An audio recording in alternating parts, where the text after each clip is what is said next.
Ito, tungkol sa ayuda, gabay at tulong ng pamahalaan sa mga nangangailangang Pilipino.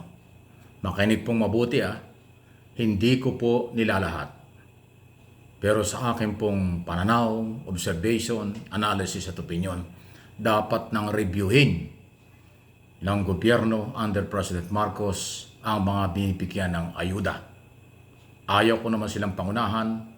Sinasabi ko lang po ito bilang observation natin sa nangyayari. Alam niyo kung bakit? Just imagine, yung pong bilyon-bilyon o kung magkaano man pera o iba pang material na bagay na pinamamahagi, pinabibigay ng gobyerno through DSWD at iba pa. Yan po ay galing sa pera pinaghirapan na buwis ng taong bayan. Kasama kayo ng mga OFW. In other words, lahat ng gastusin ng gobyerno galing sa taong bayan, kasama ang bilyong pang-ayuda sa mga nangangailangang Pilipino.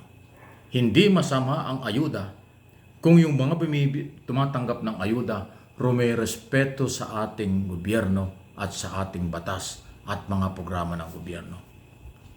Papaano naman kung yung mga tumatanggap ng ayuda, ang galaw ay anti-Marcos, nagpapabagsak sa gobyerno? Yung tumatanggap ng mga ayuda ay kaalyado ng mga naninira sa gobyerno, ayaw sumunod sa programa ng gobyerno at mga batas na pinapairal. Napaka-unfair naman po niyan sa mga Pilipinong pinanggalingan ng pera.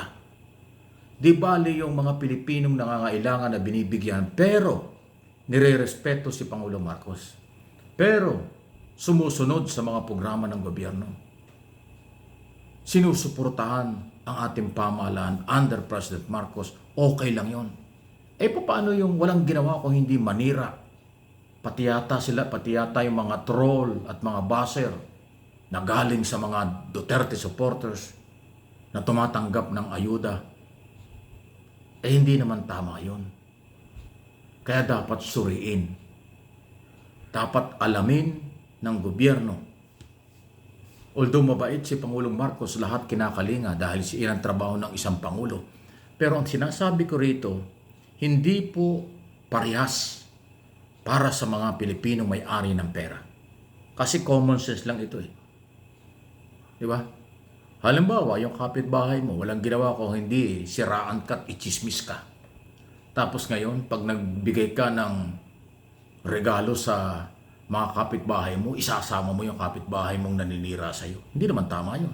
Siyempre, bibigyan mo lang yung naniniwala sa iyo at hindi naninira sa iyo, hindi ka chinichismis, di ba? Ganon din sa gobyerno. Sinisiraan ka ng mga Duterte supporters, sinisiraan ka ng kanilang mga followers.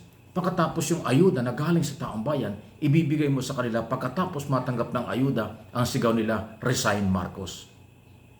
Marcos bangag. Marcos ganito. Di ba napakasama no? Di ba? So ang dapat gawin, suriin. Okay? Hindi naman kulay politika yun Ang bigyan ng pahalaga ng gobyerno ay ang may-ari ng pera. Naintindihan natin mabait ang Marcos administration, pero kami at lahat ng Pilipino may-ari ng pera, hindi naman katanggap-tanggap na yung inyong binibigyan, ang sigaw, Marcos resign. Pag na-delay yung ayuda, galit sila sa Marcos. Pag nabigyan, ang sigaw nila, resign pa rin. Bangag si Marcos. Ganon. Di ba napaka-unfair nun? Sobrang bait naman. Di ba merong intelligence community? Merong counter-intelligence ang gobyerno? Malalaman naman ninyo anong barangay ang karamihan ay anti-Marcos. Anong pamilya at grupo ang anti-Marcos? O dito mo malalaman kung dapat bang hindi. Bigyan sila ng ayuda. Ito, huwag kayong magagalit Ulitin ko, hindi ko nilalahat. Kailangan din ng ayuda ng iba.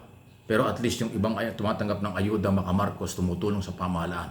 May respeto, okay lang yon. Ang tinutukoy ko rito, yung tinulungan mo na, tapos ang sigaw, Marcos resign. Pag tinulungan mo na, galit pa sa Marcos. Pag na-delay yung ayuda, galit pa. Wala naman trabahong iba. Di ba? Painom-inom lang, pasugal-sugal lang, parari-lari lang, nagrarally lang, anti-Marcos, tapos ayudang inaasahan. Nasa naman ang katarungan doon, Mr. President? Pakiaralin po ninyo. Kayong Cabinet Secretary, kayong magrekomenda sa Pangulo. Huwag na nating iasa sa lahat sa Pangulo na yan ikanyang maasikaso pa sa dami ng trabaho. Kayong mga Cabinet Secretary, kayong mga taga-DSWD, puro lang kayo bigay, kahit kalaban, binibigyan nyo. Hindi tama yan. May limitasyon ng lahat ng kabaitan. May limitasyon ng lahat ng bagay. Kung ginawa nyo sa halos 3 taon, 3 years is enough para ipakita nyo ang pagmamahal nyo sa lahat ng sektor, lalo na sa mga Duterte supporters or mga grupong nagpapabagsak sa gobyerno. Pero after 3 years, sapat na yan. Itong natitirang 3 taon, kung kinakailangan ng bigyan lang ay yung mga Marcos o yun lang pong rumirespeto sa batas, hindi masama sa aking personal na opinion at paniniwala. Palagay ko yung dinandamdamin ng iba. Kayo, mga nanonood na kikinig, mahalagaan nyo pong reaksyon dyan. Pabor ba kayo na kontrolin na ang pagbibigay sa mga nagpaparesign kay Marcos? Mga bumabatikos kay Pangulong Marcos? Walang respeto kay Pangulong Marcos? O mas kilalang DDS or Duterte supporters? Pabor ba kayo doon? At pagalawin ng intelligence community to identify sino ang kakampi at hindi ng gobyerno.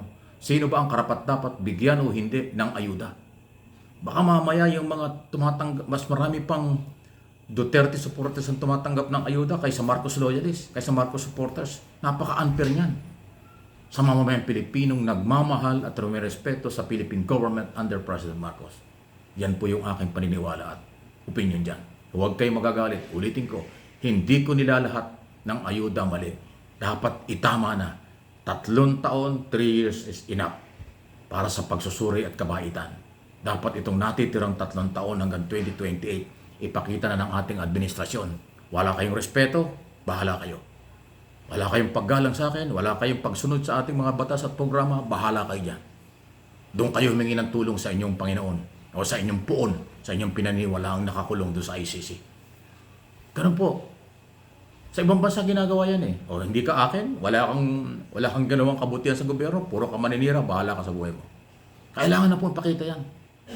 Maging matapang na, maging seryoso na. Pakita na natin ang limitasyon sa lahat ng bagay. Tama na ang kailang pang-abuso. Patuloy na bibigyan ng ayuda, bibigyan ng pagkain, bibigyan ng lahat ng kailangan. Tapos ang sigaw, Marcos resign, Marcos bangag, Marcos walang kwenta, Marcos wala ito. Marcos umalis ka na. Isipin mo yun. Diba? Enough is enough. Please react and comment po kayo dito sa topic na ito. Mahalaga ito. Pero hindi ko nila lahat. Meron dapat bigyan. Pero yung mga pasaway, dapat kalimutan.